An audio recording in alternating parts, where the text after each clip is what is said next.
Report سید اصغر علی شاہ سردیوں کی آمد کے ساتھ ہی لوگوں کی خوراک میں نمایاں تبدیلی آتی ہے۔ گرمیوں میں جہاں ٹھنڈے مشروبات، آئس کریم اور کولڈ ڈرنکس کا استعمال عام ہوتا ہے، وہیں سردیوں میں گرم اور توانائی بخش کھانوں کی طلب بڑھ جاتی ہے۔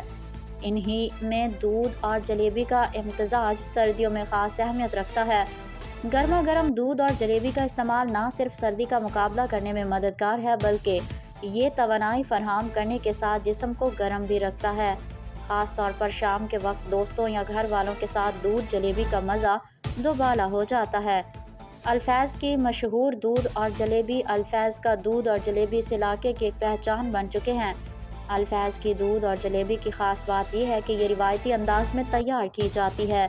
دودھ کو کھول کر اس میں بادام، پستہ اور زعفران ڈال کر مزید لذیذ بنایا جاتا ہے، جبکہ جلیبی اپنی خالص مٹھاس اور کرنچی ساخت کی وجہ سے منفرد ہے۔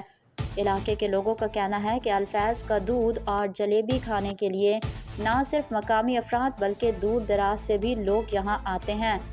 اس قدیم روایت کو الفیض نے زندہ رکھا ہے اور یہ آج بھی سردیوں میں لوگوں کی پسندیدہ سوغات ہے۔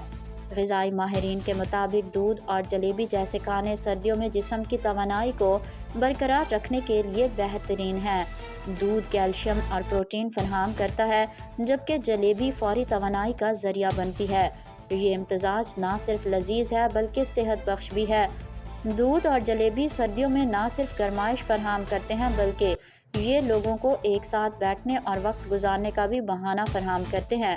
الفیض جیسی جگہیں نہ صرف اس روایت کو زندہ رکھے ہوئے ہیں بلکہ لوگوں کو سردیوں میں خوشی اور لذت کا موقع بھی فراہم کرتی ہیں۔